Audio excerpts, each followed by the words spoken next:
Bab 416. Aku yang lawan wanita bergaun polos. Memecat Tao Langit. Priska menggeleng sambil tersenyum. Dia tak mengambil serius ucapan Sander. Sebaliknya, dia menganggapnya cuma sebagai omong kosong. Tao Langit. Bagi kebanyakan orang, itu mungkin asing. Mereka bahkan belum pernah mendengarnya sama sekali. Hanya saja, keluarga Suan Yuan pastinya tak mungkin tak tahu. Di bumi, ada Tao Langit.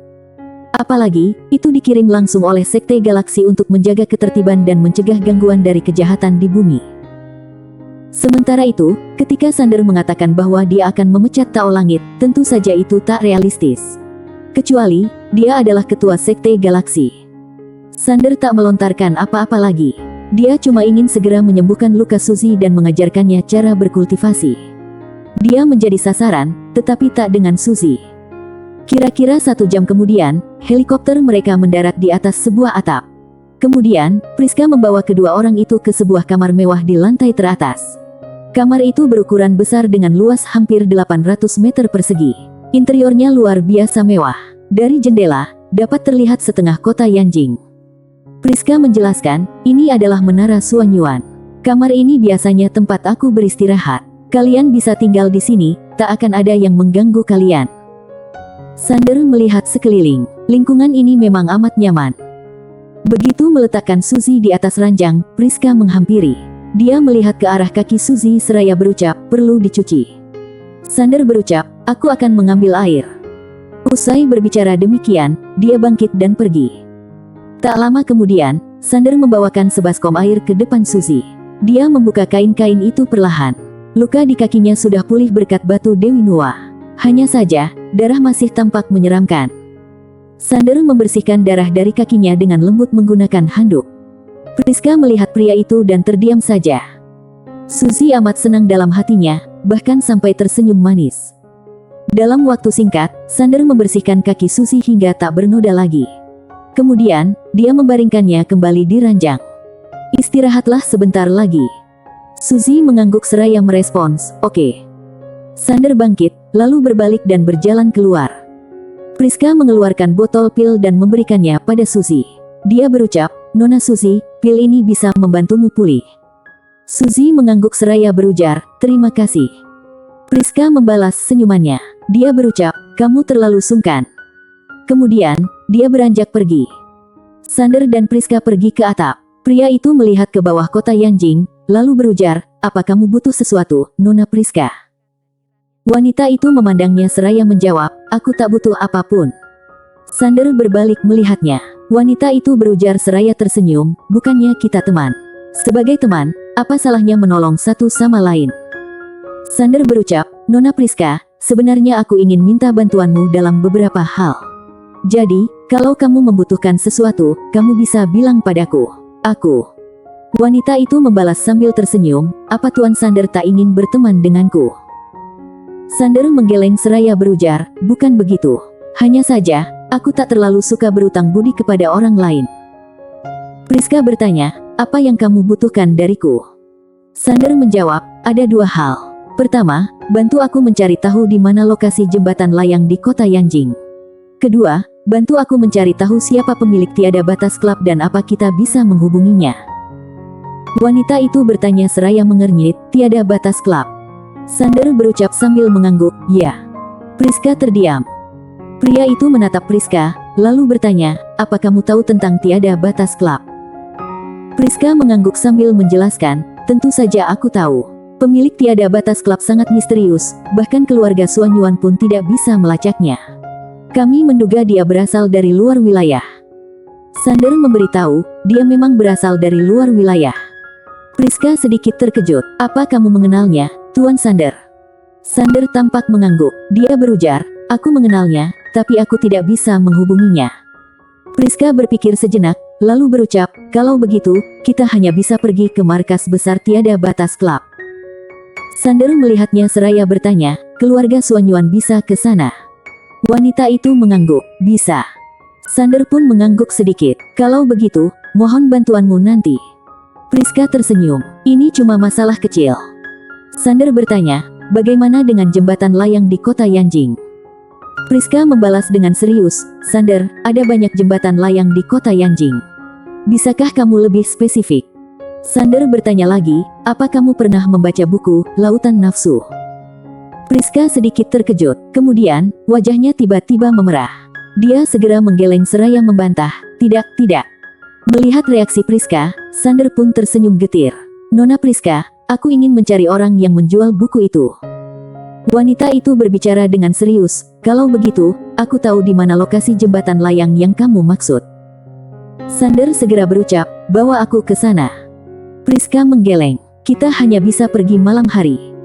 Sander pun bertanya, "Apa dia hanya akan keluar pada malam hari?" Priska tampak mengangguk, "Ya." Pria itu terdiam sejenak, lalu berucap, "Oke, kita akan pergi malam nanti." Selina dan Rosa datang ke galaksi untuk mencari dewa nyata. Selama menemukan dewa nyata, dia pasti bisa menemukan keduanya. Selina. Sander menghela napas. "Wanita ini." Priska berujar, "Tuan Sander, aku akan menemuimu nanti malam. Kamu istirahatlah dulu." Pria itu pun mengangguk, "Baiklah." Priska segera pergi. Setelah kembali ke kamar, Suzy sudah tertidur. Sander mendekat dan menutupinya dengan selimut, lalu berjalan ke jendela. Dia hendak berkultivasi. Setelah tiba di kota Yanjing, dia menyadari bahwa energi spiritual di sana jauh lebih banyak daripada di kota Baiyun. Meski tidak sebanding dengan alam semesta Guanxuan, di sini jauh lebih baik. Entah sampai kapan ayahnya akan menekannya untuk berlatih, tetapi di tempat ini, lebih baik dia menyimpan lebih banyak energi Xuan. Tempat ini juga tidak terlalu aman. Kemarin, dia hampir mati karena orang sendiri. Seiring beredarnya hukum Guanxuan, makin banyak energi spiritual yang mengalir ke Sander. Di salah satu tempat di langit, seorang pria paruh baya berdiri dengan tenang. Di belakangnya, ada 3 orang, termasuk seorang wanita berjubah, seorang pria tua bungkuk, dan seorang pria berpakaian hitam yang memancarkan aura membunuh. Pria paruh baya yang memimpin itu adalah Kaisar Yongsheng. Beberapa puluh ribu kilometer di depan Kaisar Yongsheng adalah daerah reruntuhan yang tak terbatas. Kaisar Yongsheng melihat ke arah reruntuhan itu, lalu berucap, "Mika, apa kamu benar-benar rela bersembunyi selamanya di reruntuhan alam semesta ini?" Kala itu, bayangan virtual tiba-tiba muncul di depan Kaisar Yongsheng. Bayangan virtual itu menjawab, "Kaisar Yongsheng, aku tidak tahu siapa wanita bergaun polos itu, atau seberapa kuat dia. Yang kutahu hanyalah kekuatan dewa nyata sangat menakutkan. Maafkan aku karena mengatakan ini, aku rasa kamu tidak akan bisa mengalahkannya." Kaisar Yongsheng berucap sambil tersenyum, "Dewa nyata memelihara tatanan pemilik pena Tao. Itu artinya, di bawahnya, semua makhluk akan menghadapi akhir. Aku penasaran, berapa lama sisa umur kamu sekarang?" Mika terdiam. Kaisar Yongsheng melanjutkan, "Aku akan melawan dewa nyata dan wanita bergaun polos itu." Mika tetap diam. Kaisar Yongsheng berucap sambil tersenyum, "Apa kamu tidak ingin hidup selamanya dan mendapatkan umur yang tak terbatas? Asalkan membunuh wanita bergaun polos itu, dunia ini akan menjadi milik kita." Mika menghela napas sebelum bertanya, "Kaisar Yongsheng, kamu sudah lepas dari penahanan, kenapa masih terlibat dalam hal-hal seperti ini?" Kaisar Yongsheng berucap sambil tersenyum, "Aku mau rebut kembali semua barangku yang hilang sebelumnya. Lagi pula, setelah hidup kembali, aku tentu harus melakukan sesuatu. Kalau tidak, hidup kembali tidak akan memiliki arti." Mika tampak menggeleng, "Aku tidak akan ikut campur." Setelah mengatakan itu, dia pergi. Dia bukannya tidak ingin menggulingkan tatanan dewa nyata saat ini dan mendapatkan umur yang tak terbatas, tetapi dia tidak percaya pada Kaisar Yongsheng. Kaisar Yongsheng terlihat seperti tongkat. Tidak dapat diandalkan. Lebih baik dia terus hidup sederhana. Melihat Mika pergi, Kaisar Yongsheng pun memejamkan mata dengan dingin. Sebagai makhluk dewa, dia tidak memiliki semangat bertarung sedikit pun. Sampah.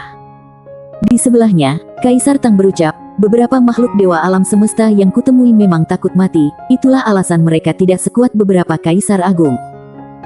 Kaisar Yongsheng mengangguk sedikit. Kaisar Tang melihat ke arahnya sambil bertanya, "Kapan kita akan pergi ke Bima Sakti?"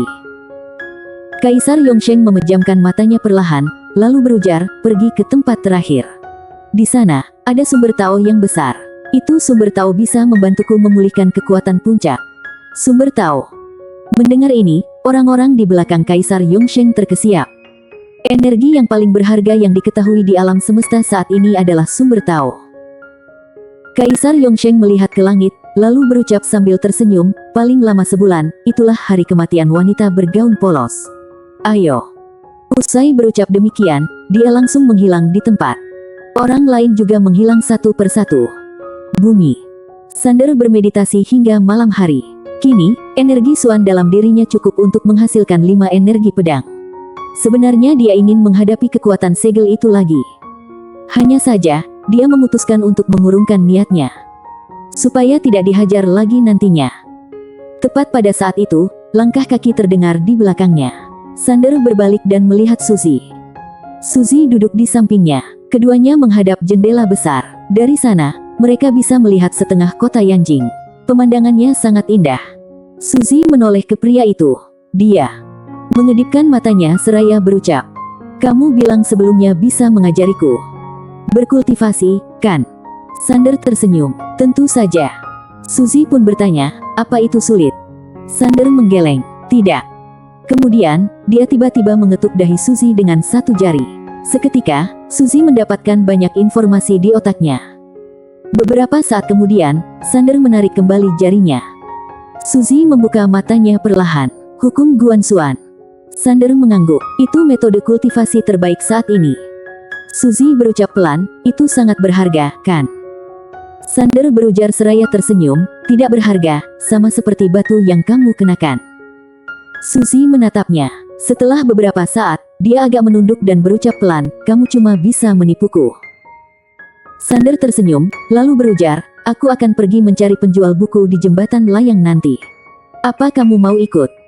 Suzy awalnya ingin mengangguk, tetapi sepertinya dia teringat sesuatu. Dia menggeleng sedikit. "Aku harus menemui Kak Mary. Ada banyak urusan bisnis yang harus dibicarakan. Aku tidak bisa menunda lebih lama." Sander pun mengangguk. "Baiklah." Kala itu, Priska berjalan masuk. Sander bangkit. Dia berpamitan sambil tersenyum, "Kalau begitu, kami pergi, ya." Usai berkata demikian, dia berbalik dan pergi. Suzy tiba-tiba berucap, "Tunggu sebentar." Sander berbalik menatap Suzy. Wanita itu mendekatinya, merapikan kerah yang sedikit berantakan, lalu berucap pelan, "Kalau suatu hari nanti kamu harus pergi, jangan tidak berpamitan, ya." Sander terdiam sejenak, kemudian mengangguk. "Pasti." Suzy menatapnya sambil berucap, "Kamu sudah janji." Sander tersenyum, "Lia, janji." Suzy membalas senyumannya, "Pergilah." Sander mengangguk, lalu dia dan Priska menghilang di kejauhan. Di sana, Suzy terdiam sejenak. Kemudian, dia menggeleng sambil tersenyum, senyumnya agak pahit. Setelah turun dari menara Suanyuan, Sander dan Priska langsung menuju jembatan layang di kota Yanjing. Bersambung.